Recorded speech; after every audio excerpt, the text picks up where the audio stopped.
It doesn't matter what year you are. I'm head of the associates. If I give you an assignment, you do it. Hey, everybody. This is your daily dose of all things royal. Welcome back, my gorgeous, good looking friends. Today, I sat through this garbage, and this video should be considered a public service and safety announcement. This should come as no surprise or shock to anyone but Prince Harry and Penguin Random House and all those that orchestrated this event had completely manipulated the public in how they sold this event to the public versus what it really was when the event actually happened. So, this is what the description said. It was a live virtual event that was being held on the platform Vimeo. And it specifically stated no recording will be shared with attendees, and recording or sharing of the event is strictly prohibited. Okay, they were very clear about that in several spaces when you signed up. I mean, you had to check off your boxes for the terms and conditions, and that's what I want us to look at before I go into why this was such a sham. So, when you went to sign up, it took you to Eventbrite, where you booked your ticket and you put in your details, as well as you saw what the terms and conditions were. The way that they advertised it, specifically down where they said frequently asked questions right here, it says here again, ticket holders will be viewing a live conversation. However, there will be no live audience participation.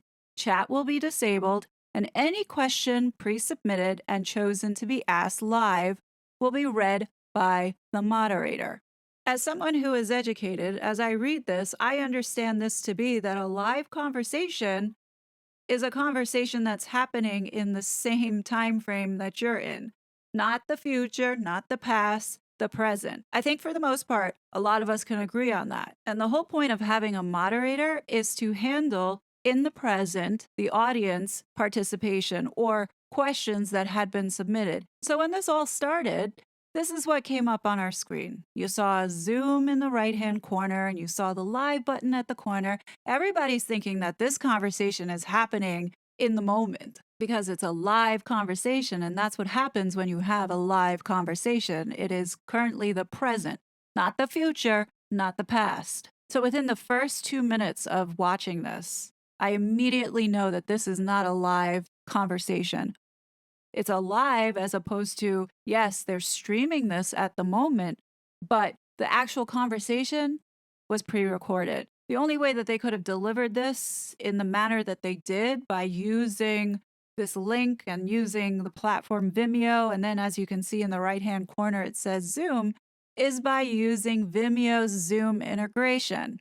This was so deceptive. And if you knew nothing about Zoom or this video third party integration, then you would have probably said, oh, look, they're using Zoom conferencing. This is happening in real time, even though we can't talk or collaborate or engage with the audience.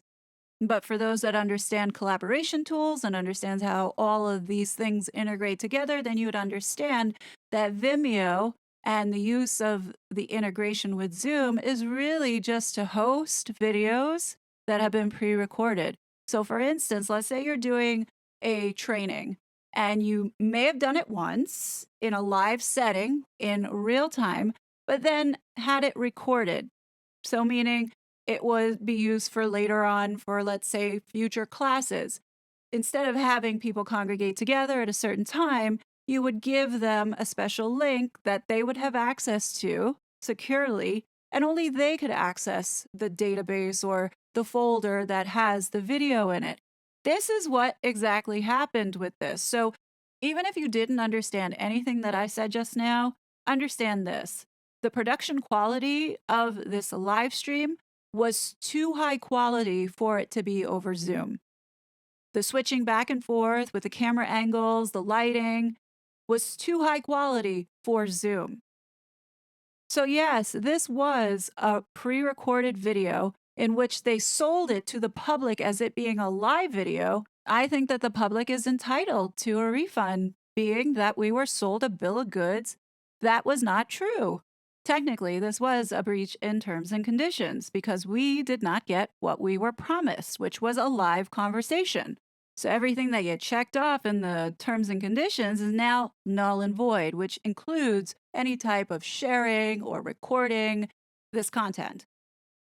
And being that they want us to play along and believe that this was a live event that was happening in real time and that they were using the conferencing tool Zoom in order to have us all feel like we were part of this event, even though we couldn't participate, we still had the impression that if they had turned on the chats, it would have been an engaging session where we could collaborate back and forth, have dialogue. Under this impression, it would be a two-way transmission, not a one-way broadcast. So theoretically, this falls into the line of conferencing, which one-party consent laws can apply if you need to use it, with the caveat that it's for personal use, meaning you're not using it for commercial purposes.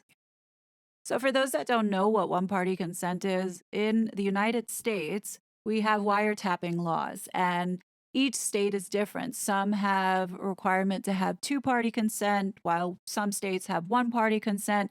In New York, New York's wiretapping law is a one-party consent law.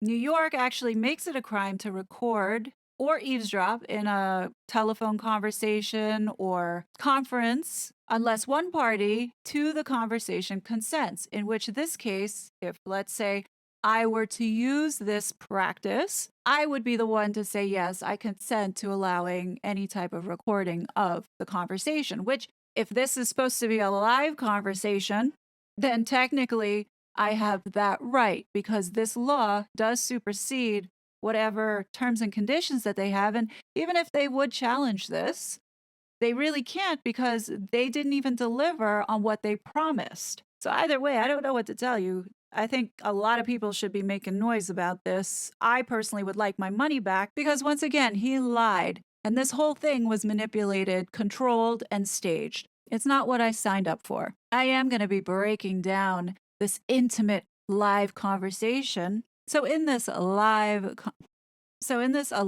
live conversation, the question was asked by Gabor Mate, what do you think it will take to eliminate the stigma of mental illness? What will it take?